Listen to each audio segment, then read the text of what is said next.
మదనపల్లిలో నేచర్ వ్యాలీలో premium villa flat owner కావడానికి కింది నెంబర్లను సంప్రదించండి. So welcome to Suman TV. ఈరోజు అయితే మనము డిఎస్పీ గారితో ఉన్నాము. ఇక్కడ పెద్ద ఎత్తున అయితే వాహనాలు పట్టుకోవడం అయితే జరిగింది. మైనర్ పిల్లలు చాలా మంది అంటే ఈ హాలిడే సందర్భంగా ఇక్కడ ట్రాఫిక్ పరిస్థితులు ఎక్కువ ఏర్పడడం వల్ల బయట ప్రాంతాల్లో అంటే మన హైవే చూసుకున్నట్లయితే ఆ ప్రాంతాల్లో అయితే వీళ్ళు స్టంట్స్ అయితే జరుగుతున్నారు.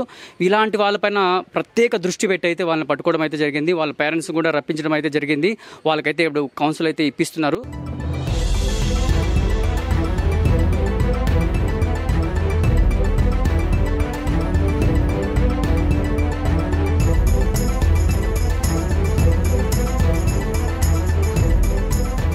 వీడి ఏం పేరు ఏం పేరు మీ అబ్బాయా?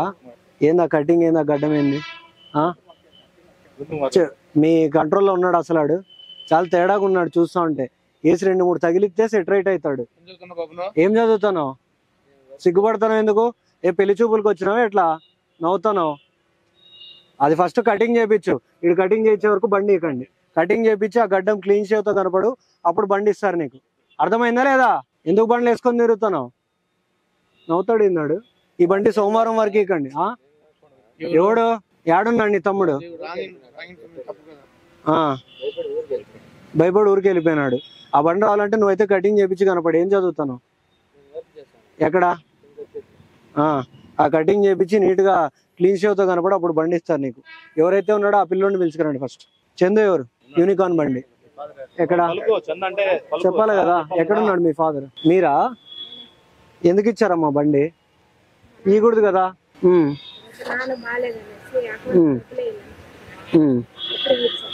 ఇవ్వకండి బండి, ఇంకోసారి ఇవ్వకండి. మళ్ళీ మీరు A1 అవుతారు, A2 మీ పిల్లోడు అవుతాడు. ఏం చదువుతాను మరి? ఎందుకు బండ్లు వేసుకొని తిరుగుతాను? గ్యాంగులు మెయింటైన్ చేస్తున్నావా? మరి బండ్లు వేసుకొని తిరగద్దు ఇంకోసారి. ఈ పేర్లన్నీ నోట్ డౌన్ చేసుకోండి అబ్బా.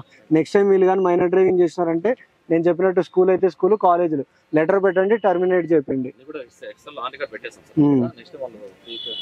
మొన్ననే ఇట్లే మిడ్స్ కాలేజీలో ఎవరో ఇట్లే ఏదో దాని గురించి గొడవ పడితే అడగండి కావాలంటే. 4 మందిని టర్మినేట్ చేయించాను నేను. వాళ్ళు కాలేజీలో లేరు ఇప్పుడు. అక్కడ వరకు తెచ్చుకోకండి. ఖచ్చితంగా లెటర్ పెట్టిస్తాము, స్కూల్లో చెప్తాము, స్కూల్లో కూడా ఆ స్కూల్లో లేకుండా కూడా చేస్తాం. ఖచ్చితంగా మేము ఏం పెడుతున్నామో పాటించండి. మీకోసమే చెప్తా ఉండేది. పాటించం ఇట్లే ఉన్నామంటే రూట్ మారుతుంది మళ్ళీ. అయినా ఆటో ఎందుకు ఇచ్చారు మీరు? ఎన్ని కేసుకెళ్ళావు? దాంట్లో ఎవరెవరు ఉన్నారు ఆటోలో? ఎందుకు ఎక్కించపోయినావు? షికార్లు కొడుతున్నారా ఎట్లా? మళ్ళీ ఎందుకు వేసుకెళ్ళావు? ఎవరికి? అవునా? దానిపైన మైనర్ డ్రైవింగ్ కేసు పెట్టండి. ఓకే, మైనర్ డ్రైవింగ్ కేసు పెట్టి ఆటో సీజ్ చేయండి. ఏంది వదిలేసేది? ఆటోలు ఎట్లా పడితే అట్లా ఆటోలు ఎక్కుతారా? బండి కూడా కాదు, ఏకంగా ఆటో నడుపుతున్నాడు అంటే పెద్ద పుడింగ్ అనుకున్నాడా ఎట్లా? ఇక్కడ నుంచే స్టార్ట్ అయ్యేది. ఇట్లా గ్యాంగులు వేసుకొని ఊరు బయటికి పోయేది. అక్కడ నుంచి స్టార్ట్ అవుతాయి క్రిమినల్ టెండెన్సీస్ అన్నీ. చూసుకోవాలి కదా పిల్లలు ఏం చేస్తున్నారని. అర్థమైందా లేదా నీకు? ఇంకోసారి ఏం లేదు, ఇప్పుడు కేసు పెట్టి సీజ్ చేస్తే ఇంకోసారి ఎవడు చేయడు, ఇంకోటి ఎక్కడు. నిన్ను చూసి ఇంకోటి భయపడతాడు. అంతే. A1. ఇంకోటి కూడా చెప్తున్నాను, ఈసారి మాత్రం ఏదో కౌన్సిలింగ్ చేస్తున్నాము, చలాన్లు వేస్తాం. నెక్స్ట్ టైం మాత్రం ఖచ్చితంగా మైనర్ డ్రైవింగ్ కేసులు పెడతాము. A1 వాళ్ళ పేరెంట్స్ ఎవరైతే ఉన్నారో వాళ్ళు, A2 పిల్లోడు ఎవరైతే ఉన్నారో వాళ్ళు. మళ్ళీ ఒక కేసు కానీ ఉందంటే అది రేపు పొద్దున ఎప్పుడు ఏదైనా జాబ్కి వెళ్ళేటప్పుడు దాన్ని వాల్యూ అనేది తెలుస్తుంది. ఒక చిన్న కేసు ఉన్నా కూడా ఇప్పుడు ప్రైవేట్ ఉద్యోగం కూడా రాదు. చూసుకోండి మళ్ళీ జాగ్రత్తగా. మేమైతే ఇది ఖచ్చితంగా స్ట్రిక్ట్గా ఇంప్లిమెంట్ చేస్తాము. మా వాళ్ళు సివిల్ డ్రెస్లో ఉంటారో ఎక్కడ ఉంటారో నాకు కూడా తెలియదు. మైనర్ డ్రైవింగ్ ఏదైనా చేస్తుంటే పట్టుకొస్తాము, అప్పుడు ఇమీడియట్ కౌన్సిలింగ్ ఏమో. ఈరోజు పట్టుకునింది, ఈరోజు రేపు ఆదివారం వెయిట్ చేపిస్తాం, సోమవారం రోజు పెడతాం. ప్రతిదీ పట్టుకున్నది 3 రోజులకు ఒకసారి మేము కౌన్సిలింగ్ అనేది పెడతాం. ఓకే, అట్లాగా కౌన్సిలింగ్ చేసి కూడా మళ్ళీ చేస్తున్నారంటే ఇంకా ఫర్దర్ ప్రాసెస్ ఏం చేయాలో అది కూడా చేస్తూ ఉంటాం మేము ఇప్పటి నుంచి. అర్థమైందా? ఇంకా ఇంకెవరెవరు? అది చూడ బండి ఏంది, అవతారం ఏంది, అది ఇన్స్టా పేరా అది? ఆడెవడో పిలువు అబ్బా, ఆడెవడో పిలువు. ఈ బండి ఉంటాం. ఈ బండి ఎవరిది? స్మైలీ నవాజ్ ఎవరు? ఇక్కడ రమ్మను. అవునా? ఆ స్మైలీ నవాజ్ కావాలబ్బా నాకు. ఎవరో రమ్మని చెప్పండి. ఇది వద్దు, ఇట్లాంటివి రిలీజ్ చేయకండి. అవునా? ఇట్లే ఇవే. ఇది సైలెన్సర్ మార్చారు సార్. అవునా? ఈ బండి సీజ్డ్, ఈ బండి సీజ్డ్ పంపికండి. ఓకే, ఈ బండి సీజ్ చేస్తారు. ఈ బండి ఎవరిది? అదే ఇట్లాంటి వాళ్ళు రారు, అన్క్లెయిమ్డ్ ప్రాపర్టీ. చూడి ఎట్లా అసలు దీనికి ఏమైనా సంబంధం ఉందా ఈ బండి? దీనికి లాక్ లేదు, ఏమి లేదు. అదే అది కూడా మళ్ళీ ఏంటి, ఇన్స్టాగ్రామ్ పేజ్ స్మైలీ నవాజ్ అంట వాడు. ఒకసారి చూడు. ఇప్పుడు ఆ బండి చూసినట్టయితే ఆ బండి, సో మనం ఈ మైనర్ డ్రైవింగ్ చెకింగ్ లో భాగంగా వెహికల్ చెక్ చేసుకుంటూ వచ్చినట్టయితే దీనికి చూస్తే నెంబర్ ప్లేట్ కూడా లేదనమాట. ఆ టైంలో మనకి ఇక్కడ స్మైలీ నవాజ్ 46 అని ఒకటి ఉందన్నమాట ఇక్కడ ఇన్స్టాగ్రామ్ లో. ఇమీడియట్ గా ఇన్స్టాగ్రామ్ లో చెక్ చేస్తే ఆ మహానుభావుడు ఎవడో అనేది దీంట్లో నీట్గా వచ్చిందనమాట. సో ఏం చేస్తున్నాడు, మొత్తం హైవేలు ఎక్కడము, సాయంత్రం అయిందంటే ఇట్లా వీలీలు కొట్టడం, జనాలను ఎక్కించుకొని. ఓకే, సో ఇట్లాంటి ఎవరైనా కానీ ఇట్లాంటివి నంబర్ ప్లేట్లు లేకుండా వీలీలు కానీ చేస్తున్నారంటే లిటరలీ చెప్తున్నాను, స్ట్రాంగ్గా తొక్క తీయడమే. ఈ బండ్లు మాత్రం ఖచ్చితంగా సీజ్ చేసేస్తాము, వాళ్ళ మీద కూడా కేసులు పెడతాం. ఈ స్మైలీ నవాజ్ ఇప్పుడు ఎక్కడున్నా కానీ పట్టుకొని ఖచ్చితంగా కేసు అనేది రిజిస్టర్ చేస్తాం. ఈవెన్ వాళ్ళ పేరెంట్స్ మీద కూడా ఆ స్మైలీ నవాజ్ ఎవరైతే ఉన్నారో ఇట్లాంటి రోగ్ ఫెలోస్ ఎవరు కూడా బయట తిరగడానికి లేదు. ఎవడైనా కానీ తిరిగి ఇట్లా పిచ్చి వేషాలు వేసినారంటే మాత్రం తొక్క తీయడమే, బండ్లు కూడా సీజ్ చేయడమే. ఇది చాలా స్ట్రాంగ్గా మీడియా ముఖంగా నేను తెలియజేస్తున్నాను. ఎందుకు ఇచ్చారు బండి? ఎక్కడున్నాడు మీ పిల్లోడు? ఎందుకు ఇచ్చారు బండి మళ్ళీ? ఏదైనా అదే చెప్పాను ఇందాక, నాకు సింపుల్ రీజన్లు సొల్లు రీజన్లు చెప్పకండి. ఓకే, ఇది అన్నీ చేసి ఎన్ఫోర్స్ చేపిస్తుంది మీ గురించే. ఓకే, రోడ్లో మీరు చూసినట్టయితే చిన్నపిల్లలవే యాక్సిడెంట్లు ఎక్కువ అవుతున్నాయి మైనర్ డ్రైవింగ్ వల్ల. అందుగురించే మేము చేస్తాండేది. ఏది చేస్తానా ప్రజల మంచి కోసము, మదనపల్లి మంచి కోసం, మన సబ్ డివిజన్ కోసమే. అది మీరు దయచేసి అర్థం చేసుకుని మీ పిల్లలకు బండి ఇవ్వండి. ఓకే, ఈ కౌన్సిల్ సందర్భంగా సార్ ఏ విషయం చెప్తున్నారో ఆయన మాటలను తెలుసుకునే ప్రయత్నం చేద్దాం. సార్ నమస్తే.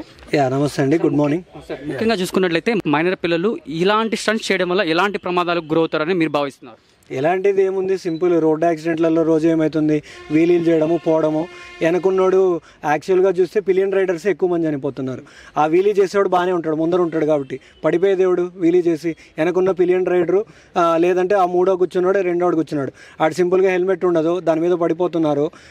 పడిపోయిన తర్వాత కొంతమంది అక్కడ స్పాట్ డెడ్ అవుతున్నారు, లేదంటే మాత్రం హాస్పిటల్కి వెళ్తున్నారు. తర్వాత హాస్పిటల్లో ట్రీట్మెంట్కి 5 లక్షలు 10 లక్షలు అయిన తర్వాత మళ్ళీ 1 ఫైన్ డే 10 రోజులు లేదా 20 రోజుల తర్వాత ట్రీట్మెంట్ తీసుకుంటూ చాలా వరకు ఇన్స్టెన్సెస్ అన్నీ అట్లే ఉన్నాయి. సో డెఫినెట్గా పిలియన్ రైడర్స్ ఎవరైతే ఉన్నారో వాళ్ళే ఎక్కువ ఈ యాక్సిడెంట్స్కి గురయ్యే అవకాశం చాలా ఎక్కువ. సార్ ముఖ్యంగా చూసుకున్నట్టయితే ఇప్పుడు తల్లిదండ్రులను అయితే పిలిపించారు, వాళ్ళకైతే మంచి శిక్షణ అయితే ఇస్తున్నారు. ఇప్పుడు వాళ్ళకి అంటే పిల్లలకి ఇలా డ్రైవింగ్ చేయాలి, అలా అవగాహన కల్పించాలని చెప్పి మీరు ఏ విధంగా చెప్తున్నారు తల్లిదండ్రులకి? డెఫినెట్గా ఇప్పుడు అందుకంటే పేరెంట్స్కి కూడా ఒకసారి తెలియాలి కాబట్టి పిల్లలు ఏం చేస్తున్నారు అనేది పేరెంట్స్ కూడా కంట్రోల్లో పెట్టుకోవాలా. ఇంట్లో వాళ్ళ రెస్పాన్సిబిలిటీ కూడా ఫస్ట్ ఉండాలా. వాళ్ళు బండి ఎక్కకోకుండా చూసుకోవాల్సిన ఫస్ట్ రెస్పాన్సిబిలిటీ పేరెంట్స్ది, తర్వాత స్కూల్స్ కాలేజెస్కి వచ్చినాక టీచర్స్ది, వీటన్నిటిని ఎన్ఫోర్స్ చేసేది పోలీసు. సో డెఫినెట్గా ఫస్ట్ రెస్పాన్సిబిలిటీ పేరెంట్స్ ఉండాలి కాబట్టి అందుకనే వాళ్ళకు కూడా చెప్తున్నాం. ఏది చిన్న విషయాలకి బండి ఇచ్చి పంపించాము, బయటికి ఫుడ్ తీసుకురావడానికి వెళ్ళాడు, ఇట్లాంటి ఎక్స్క్యూజెస్ అన్నీ మాకు చెప్పకండి. ఏదైనా వాకబుల్ డిస్టెన్స్లో ఉంటే వాక్లో వెళ్ళమనండి, లేదా మీరు తీసుకెళ్ళండి, లేదా పబ్లిక్ ట్రాన్స్పోర్ట్ వాడుకోండి. అంతేగాని పిల్లలకి ఎట్టి పరిస్థితుల్లో బైక్ లీకండి అని అయితే చెప్తున్నాం. మనం ఇక్కడికి వచ్చిన తల్లిదండ్రులు మాత్రం పిల్లలకైతే సపోర్ట్ చేసే విధంగా ఇక్కడైతే కనిపిస్తుంది. ఎందుకంటే మీరు చెప్పినట్లు టాబ్లెట్స్కి, ఇడ్లీకి జ్వరం వచ్చిందని చెప్పేసి రైడ్కి అయితే పంపిస్తారు. కాకపోతే ఇలా పంపించకూడదు అనే తల్లిదండ్రులకి ఏ విధంగా మీరు అవగాహన సదస్సు అయితే ఇక్కడ ఈ రోజు అయితే కల్పించబోతున్నారు? డెఫినెట్గా మనము వాళ్ళకి ఏం చెప్తున్నాము, ఈ మైనర్ డ్రైవింగ్ ఇవ్వడం వల్ల ఆఫ్టర్ ఎఫెక్ట్స్ దీనివల్ల ఏమవుతుంది అనేది నీట్గా మనం చెప్తున్నాం. యాక్సిడెంట్స్ అవ్వచ్చు, వాట్ ఎవర్, లేదంటే ఈ ట్రిపుల్ రైడింగ్ లెక్కిచ్చేసుకొని కొంచెం పబ్లిక్ న్యూసెన్స్ క్రియేట్ చేయడము, వీటన్నిటిని కూడా మనం పేరెంట్స్కి అనేది చెప్తున్నాము. వాళ్ళు కూడా అది అర్థం చేసుకుంటున్నారు. డెఫినెట్గా వాళ్ళు కూడా ఇంటికి వెళ్ళిన తర్వాత ఇళ్లలో వాళ్ళ పిల్లలకు కూడా అదే చెప్పుకుంటారు. సో వాళ్ళ వైపు నుంచి ఖచ్చితంగా ఈ సపోర్ట్ ఉంటుంది కాబట్టి రాబోయే కాలంలో మనం ఖచ్చితంగా ఈ మైనర్ డ్రైవింగ్ అనేది తగ్గుతుంది, ఆటోమేటిక్గా తగ్గుతుంది. సార్ ఇప్పుడు చూసుకున్నట్లయితే సోషల్ మీడియాలో నేను వైరల్ కావాలని చెప్పేసి బైక్ స్టంట్ చేసే పిల్లలు చాలా మంది అయితే ఉన్నారు. సో ముఖ్యంగా ఆ పిల్లల్లో కొంతమంది పట్టుబడిన వాళ్ళు అయితే మదనపల్లి అయితే ఉన్నారు. వాళ్ళకి ఎలాంటి మీరు స్ట్రాంగ్ వార్నింగ్ ఇవ్వదలుచుకున్నారు? సో ఈ ర్యాష్ డ్రైవింగ్ ఇంకోటి ఏంటంటే మా టీము ఇన్స్టాగ్రామ్ కావచ్చు, యూట్యూబ్ అవ్వచ్చు, ఫేస్బుక్లో అవ్వచ్చు, మీరు ఏం చేస్తున్నారు పోలీసులకి ఏం తెలుస్తుంది అనుకుంటే అది మీ అమాయకత్వం, ఇన్నోసెన్స్. మా టీం ఎప్పుడు వాచ్ చేస్తూ ఉంటుంది. ఎవడైతే హైవే మీదకి వెళ్ళి పిచ్చి పిచ్చి వేషాలు వేసుకొని వీలీలు కొడతాము చేస్తామంటే మాత్రం ఖచ్చితంగా వాళ్ళని ఐడెంటిఫై చేస్తాం. 1 రోజు 2 రోజులు లేట్ అవ్వచ్చు, ఖచ్చితంగా పట్టుకునేది అయితే కన్ఫర్మ్. పట్టుకున్న తర్వాత నేను ఆల్రెడీ చెప్పినట్టు కౌన్సిలింగ్ ఇస్తాము, దాన్ని బండి కూడా సీజ్ చేస్తాము, కేసులు కూడా పెడతాం. సో అట్లాంటిది ఇంకోటి కాకోకుండా మాత్రం స్ట్రాంగ్ మెసేజ్ అనేది అయితే పాస్ చేస్తాం మనం. ఇక్కడ నేను వీళ్ళతో మాట్లాడాను సార్. కొంతమంది తల్లిదండ్రులు అంటున్నారు వీళ్ళు మా మాట కూడా వినడం లేదు, స్ట్రాంగ్ వార్నింగ్ ఇస్తే బాగుంటుందని కూడా వాళ్ళు భావిస్తున్నారు. సో వాళ్ళకి భయపడకుండా మీ దగ్గర నుంచి ఎలాంటి వార్నింగ్ వస్తే పిల్లలకి బాగుంటుందని మీరు భావిస్తున్నారు? ఇప్పుడు ఆల్రెడీ చెప్పినట్టు ఫస్ట్ ఫేజ్ కౌన్సిలింగ్లో ఉన్నాము, నెక్స్ట్ ఫేజ్ కేసెస్ రిజిస్టర్ చేస్తాము. ఇంకా అక్కడికి కూడా మానట్లేదంటే మాత్రం వాళ్ళు చదువుతున్న స్కూల్ కాలేజ్ మేనేజ్మెంట్కి చెప్పి వాళ్ళకి టర్మినేషన్ కూడా చేపించేస్తే నెక్స్ట్ టైం ఎవడు రాకోకుండా ఉంటుంది. ఒక డెటరెంట్ ఫ్యాక్టర్ అనేది మనం ఖచ్చితంగా క్రియేట్ చేస్తున్నాం. కౌన్సిలింగ్ వల్ల అవ్వచ్చు, ఫైన్స్ వేయడం అవ్వచ్చు, కేసెస్ పెట్టడం అవ్వచ్చు, ఓకే, కాలేజ్ స్కూల్స్కి లెటర్లు పెట్టడం అవ్వచ్చు. సో ఏ విధంగా అయితే మనం వీళ్ళని డెటరెంట్ చేయాలా, ఎట్లా ఆపగలం, అన్ని పాసిబుల్ వేస్ అనేది మనం ఎక్స్ప్లోర్ చేస్తాము. ఖచ్చితంగా ఇది అనేది తగ్గిస్తాం. ఫైనల్గా సార్, ఇప్పుడు కాలేజెస్లో కూడా ఇలాంటి అంటే గురువులు, తల్లిదండ్రుల తర్వాత గురువులే పెద్దలు అని చెప్తున్నారు. సో ఇవి కూడా పిల్లలకి ఈ అవగాహన సదస్సు కాలేజెస్లో కానీ స్కూల్స్లో కానీ కల్పిస్తే ఎలా ఉంటుందని మీరు భావిస్తున్నారు? డెఫినెట్గా ఇప్పుడు మనము ఏదైతే ప్రతి స్టేషన్ లిమిట్స్లో, పోలీస్ స్టేషన్ లిమిట్స్, మన మదనపల్లి సబ్ డివిజన్లో ఉన్న ప్రతి పోలీస్ స్టేషన్ లిమిట్స్లో కూడా అక్కడున్న SHO అంటే సిఐ అవ్వచ్చు, SI అవ్వచ్చు, కంటిన్యూస్గా కాలేజీలు స్కూల్స్కి వెళ్తున్నారు. వెళ్ళినప్పుడు డిఫరెంట్ సైబర్ క్రైమ్స్తో పాటు రోడ్ అవేర్నెస్ కూడా మనం వేయడం జరుగుతుంది. ఖచ్చితంగా అక్కడ కూడా minor driving, rash driving, triple driving ఇవన్నీ కూడా మనం ఫోకస్ చేస్తున్నాము. ఖచ్చితంగా కాలేజీల్లో కూడా మనం అవేర్నెస్ అనేది క్రియేట్ చేస్తున్నాము. ఇక్కడ కూడా పేరెంట్స్ని పిలిపించి కౌన్సిలింగ్ చేస్తున్నాము. సో మనం ఏంటంటే స్టేక్ హోల్డర్స్ ఎవరైతే ఉన్నారో అందరినీ ఐడెంటిఫై చేసి అందరితో కూడా మాట్లాడేసి ఇది ఎట్లయినా కానీ మనం సొసైటీ కోసం చేస్తున్నాం కాబట్టి అందరూ డెఫినెట్గా కోఆపరేట్ చేస్తారు. మీడియా అవ్వచ్చు, పేరెంట్స్ అవ్వచ్చు, ఎడ్యుకేషనల్ ఇన్స్టిట్యూషన్స్ అవ్వచ్చు, వాట్ ఎవర్ అందరూ సపోర్ట్ చేస్తే రాబోయే కాలంలో with in near future like few weeks or మంత్స్లో మనం ఈ మైనర్ డ్రైవింగ్ అనేది కంప్లీట్గా కూడా మదనపల్లిలో కట్టడి చేయడం అయితే జరుగుతుంది. సార్ ముఖ్యంగా మదనపల్లిలో ఆటోల సమస్య కూడా ఎక్కువ విపరీతం అయితే అయిపోయింది. సో ఎక్కడ పడితే అక్కడ ట్రాఫిక్ ఇబ్బందులు ఈ ఆటోల వల్ల వస్తుందని చెప్పేసి ప్రజలు అయితే భావిస్తున్నారు. సో దీన్ని మీరేమంటారు? లాస్ట్ వీక్ మీరు చూసుకున్నట్టయితే ఆటో వాళ్ళు ఎవరైతే ఉన్నారో వాళ్ళందరికీ కూడా మనం ఇక్కడ మీటింగ్ పెట్టడం, కౌన్సిలింగ్ ఇవ్వడం అయితే జరిగింది. సో వాళ్ళకి ఆ టైంలో నేను మేజర్గా చెప్పాల్సిన 3 పాయింట్లు ఏంటంటే యూనిఫామ్లు లేకోకుండా ఎట్లా పడితే అట్లా పోతున్నారు. వాళ్ళకు కూడా యూనిఫామ్ అనేది నేను వచ్చినప్పుడు ఆల్మోస్ట్ అది 10% కూడా లేకోకుండా ఉంది. ఇప్పుడు ఆల్మోస్ట్ నేను చూసినట్టయితే 70-80% ఉంది. మిగిలిన 20% కూడా ఇన్షూర్ చేపిస్తాము. అది కాకోకుండా ఎక్కడ పడితే అక్కడ ఆపుతున్నారంటే అది కూడా చెప్పాము. వాళ్ళకంటూ డెసిగ్నేటెడ్ పాయింట్స్ ఏవైతే ఉన్నాయో అక్కడే ఆపమంటున్నాము. ఎందుకంటే మనవి చాలా నారో రోడ్స్లో ఉన్న చిన్న రోడ్స్లో ఎక్కడైనా ఆపేస్తే మొత్తం జామ్ అయిపోతుంది. సో అందువల్ల వాళ్ళకి చెప్పడం ఏంటంటే ఏవైతే డెసిగ్నేటెడ్ పార్కింగ్ ప్లేసెస్ ఉన్నాయో అక్కడే మనం ఆపమని కూడా చెప్పడం జరుగుతుంది. ఇది కాకోకుండా ఏవైనా పాత చలాన్స్ ఉన్నా కానీ, ఓకే, ఈ వైలేషన్స్ సెల్ ఫోన్ డ్రైవింగ్ అవ్వచ్చు, ఇట్లాంటివి కూడా కొంచెం ఎక్కువ ఉంటున్నాయి. ఆటోలు నడిపే వాళ్ళలో మొబైల్స్ చూసుకుంటూ ఆటోలు నడుపుతున్నారు, లేదా ఓవర్ క్రౌడ్ వేసుకొని ఆటోలు నడుపుతున్నారు. సో అట్లా వాళ్ళందరికీ కూడా మనము ఈ పాయింట్స్ అన్ని కూడా చెప్పడం జరిగింది. వాళ్ళకు కూడా ఏదైతే ఉంది ఈ రూల్స్ మాత్రం ఫాలో అవ్వలేదంటే మనం చట్టపరంగా ఏం చర్యలు తీసుకోవాలన్నా కూడా మనం తీసుకోవడానికి రెడీగా ఉన్నాం. విపరీతంగా డ్రైవింగ్ చేసి నాకు వాళ్ళు తెలుసు వీళ్ళు తెలుసు అని చెప్పేసి రికమెండేషన్స్ అయితే బయటపడిపోతున్నారు, హ్యాపీగా వెళ్ళిపోతున్నారు. తర్వాత బయటకైతే ఎనర్జీగా వాళ్ళ ఎంతకు వాళ్ళు డ్రైవింగ్ చేసుకుంటూ ర్యాష్ డ్రైవింగ్ చేసుకుంటూ ఇన్స్టాగ్రామ్లో పోస్ట్ చేస్తారు. ఇలాంటి వాళ్ళకి అంటే మాకు సపోర్ట్ ఉన్నారు వెనకాల, మీరేం చేయలేరు అనే వాళ్ళకి మీరేం చెప్తారు? ఇక్కడ ఒకటే నేను చెప్పేది, ఓకే, మైనర్ డ్రైవింగ్ అనేది ఒక పెద్ద మెనేస్ సొసైటీలో. యాక్సిడెంట్స్ అవ్వచ్చు, పిల్లలు చెడిపోవడానికి అవ్వచ్చు, ఈ మైనర్ డ్రైవింగ్, ట్రిపుల్ రైడింగ్ ఇవన్నీ కూడా ఒకటికోటి ఇంటర్లింక్డ్ ఫ్యాక్టర్. ఇట్లాంటివి ఎవరు కూడా సపోర్ట్ చేయరు.